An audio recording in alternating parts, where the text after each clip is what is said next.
ओम सूर्याय नमः। ओम सूर्य देवताय नमः। सूर्य नारायण भगवान की जय।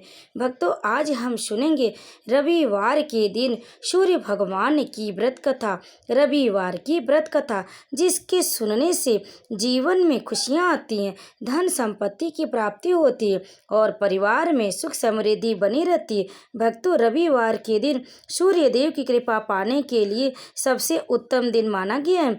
इस दिन उनके मंत्रों का जाप करना, उन्हें जल अर्पित करना, सूर्योदय के समय अर्घ देना चाहिए। सूर्य प्रत्यक्ष देवता है जिनका दर्शन पृथ्वी पर कहीं भी रहते हुए किया जा सकता है। सूर्य देव अपने भक्तों के सभी कष्टों को दूर करने वाले हैं। इसीलिए भक्तों, रविवार के दिन उनकी कृपा पाने के लिए उन्हें जल अर्पित करके इस व्रत कथा का श्रवण करना चाहिए। अगर जल भी नहीं अर्पित कर पाते हैं तो आप सिर्फ इस कथा का श्रवण करने मात्र से ही पुण्य की प्राप्ति के भागी बनेंगे और आपके घर में धन, ऐश्वर्य, मान सम्मान की प्राप्ति होगी। तो भक्तों, आइए सुनते हैं रविवार की व्रत कथा। प्राचीन काल में एक नगर में एक वृद्धा रहती थी। उसका नियम था कि वह हर रविवार घर आंगन गोबर से लीप कर भोजन तैयार करती और सूर्य देव को भोग लगाकर ही भोजन करती थी। और व्रत करने से उसका घर अनेक प्रकार के धन धान से पूर्ण था। श्री हरि की कृपा से घर में किसी प्रकार का विघ्न या दुख नहीं था। सब प्रकार से घर में आनंद रहता था।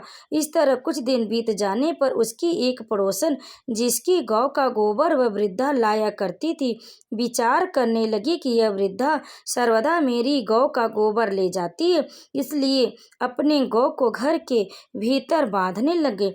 वृद्धा को गोबर न मिलने से रविवार के दिन अपने घर को न लीप सकी, इसलिए उसने न तो भोजन बनाया, न भगवान को भोग लगाया तथा स्वयं भी उसने भोजन नहीं किया। इस प्रकार उसने निराहार व्रत किया। रात्रि हो गई और वह भूखी सो गई। रात्रि में भगवान ने उसे स्वप्न दिया और भोजन न बनाने तथा लगाने का कारण पूछा। वृद्धा ने गोबर न मिलने का कारण सुनाया। तब भगवान सूर्य देव ने कहा कि माता, हम तुमको ऐसी गौ देते हैं जिससे सभी इच्छाएं पूर्ण होती हैं, क्योंकि तुम हमेशा रविवार को गौ के गोबर से लीप कर भोजन बनाकर मेरा भोग लगाकर खुद भोजन करती हो। इससे मैं खुश होकर तुमको वरदान देता हूँ।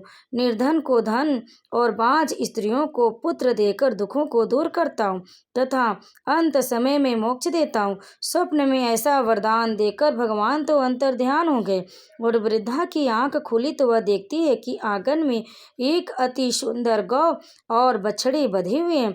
वह गाय और बछड़े को देखकर अति प्रसन्न हुई और उसको घर के बाहर बांध दी और वहीं खाने को चारा डाल दिया। जब उसकी पड़ोसन वृद्धा ने घर के बाहर एक अति सुंदर गौ और बछड़े को देखा तो द्वेष के कारण उसका हृदय जल उठा और उसने देखा कि गाय ने सोने का गोबर किया है, तो वह उस गाय का गोबर ले गई और अपनी गाय का गोबर उसकी जगह रख गई। वह नित्य प्रति ऐसा ही करती रही और सीधी सादी वृद्धा को इसकी खबर नहीं होने दी। तब सर्वव्यापी ईश्वर ने सोचा कि चालाक पड़ोसन के कर्म से वृद्धा ठगी जा रही, तो ईश्वर ने संध्या के समय अपनी माया से बड़ी जोर की आंधी चला दी। वृद्धा ने आंधी के भय से अपनी गौ को भीतर बांध लिया। प्रातः काल जब वृद्धा ने देखा कि गौ ने सोने का गोबर किया है तो उसके आश्चर्य की सीमा न रही और वह प्रतिदिन गौ को घर के भीतर ही बांधने लगी। उधर पड़ोसन ने देखा कि बुढ़िया गौ को घर के भीतर बांधने लगी है और उसका सोने का गोबर उठाने का दांव नहीं चल रहा, तो वह ईर्ष्या और डाह से जल उठी और कुछ उपाय न देख पड़ोसन ने उस देश के राजा की सभा में जाकर कहा, महाराज, मेरे पड़ोस में एक वृद्धा के पास ऐसी गौ है जो आम जैसे राजाओं के ही योग्य है। वह नित्य सोने का गोबर देती है। आप उस सोने से प्रजा का पालन करिए। वह वृद्धा इतने सोने का क्या करेगी? राजा ने यह बात सुनकर अपने दूतों को वृद्धा के घर से गऊ लाने की आज्ञा दी। वृद्धा प्रातः ईश्वर का भोग लगा भोजन ग्रहण करने जा ही रही थी कि राजा के कर्मचारी गऊ लेकर चले गए। वृद्धा काफी रोई चिल्लाई, किंतु कर्मचारियों के समक्ष कोई क्या कहता। उस दिन वृद्धा गऊ के वियोग में भोजन न खा सकी और रात भर रो रो कर ईश्वर से गऊ को पुनः पाने के लिए प्रार्थना करती रही। उधर राजा गऊ को देखकर बहुत प्रसन्न हुआ, लेकिन सुबह जैसे ही वह उठा, सारा महल गोबर से भरा दिखाई देने लगा। राजा यह देख घबरा गया।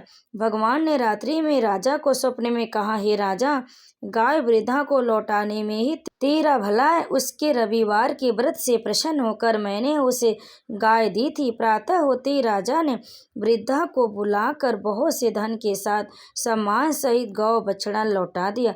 उसकी पड़ोसन को बुलाकर उचित दंड दिया। इतना करने के बाद राजा के महल से गंदगी दूर हुई।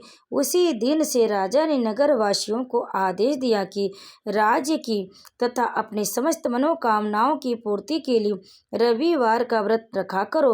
व्रत रखने से नगर के लोग सुखी जीवन व्यतीत करने लगे। कोई भी बीमारी तथा प्रकृति का प्रकोप उस नगर पर नहीं होता था। सारी प्रजा सुख से रहने लगी। तो प्रेम से बोलिए भगवान सूर्य देव की जय, सूर्य नारायण भगवान की जय। भक्तों, कथा को अंत तक सुनने के लिए आप सभी का बहुत बहुत धन्यवाद। आप सभी पर सूर्य देव कृपा सदैव बनी रहे। भक्तों, अगर आपको यह रविवार की व्रत कथा पसंद आई तो वीडियो को लाइक करें, शेयर करें और कमेंट में सूर्य देव की जय अवश्य लिखें और हमारे चैनल को सब्सक्राइब भी जरूर कर लें। आप सभी भक्तों पर सूर्य देव की कृपा सदैव बनी रहे। ओम सूर्याय नमः।